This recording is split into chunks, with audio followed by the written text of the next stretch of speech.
अस्सलाम वालेकुम जी। अज की वीडियो 150 जग्गू वाला तो 148 गाबे चोले का आपस में फुटबॉल मैच है। इस टाइम तुम मेरे पिछे देख सकते हो कि ग्राउंड के मैं खड़ा होया वा। मैच की सूरत हाल यह है कि पहला तो रौला बन गया जी, कहते चोले ने पाए हुए बाहरों बंदे।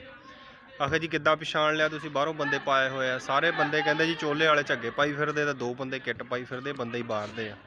गल आई सही हो के तो चलो चल पिया मैच। इस टाइम चोले के 3 गोल आ तो चोले ने 3 गोल किए तो 50 हाल 0 ते मैच जारी है। बाकी मजीद सूरत हाल तुसीं देखो तो अगर तुहानूं पसंद आवे तो लाइक सबसक्राइब जरूर कर दिया करो।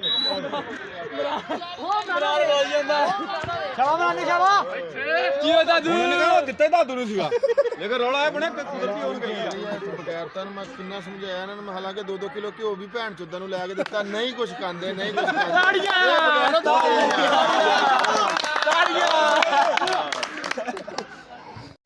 2 किलो ते 3 गोल। हुण किद्दां कह रहे तुसीं भी दस्सो कुछ।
चढ़ जा सारी भारी, चढ़ जा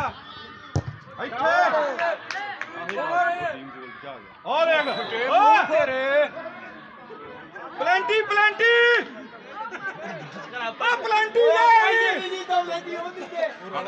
भाई अध ग्राउंड च प्लेंटी प्रेशर होंदा भाई।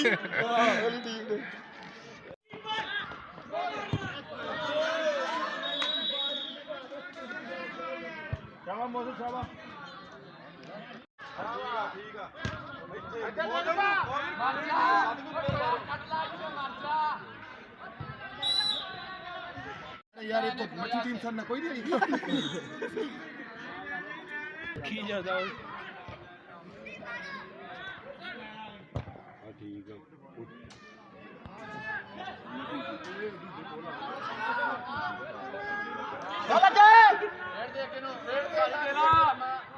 इन्ना तेज नहीं बच्चे, आ गया आ गया आ गया आ गया।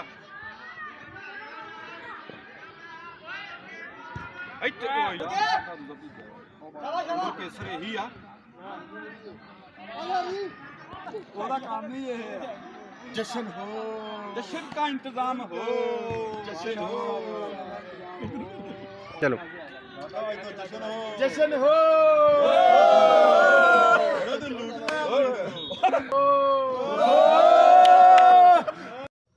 लो जी चोला इत्थे 3-0 ਦੇ ਨਾਲ ਜਿੱਤ ਗਿਆ।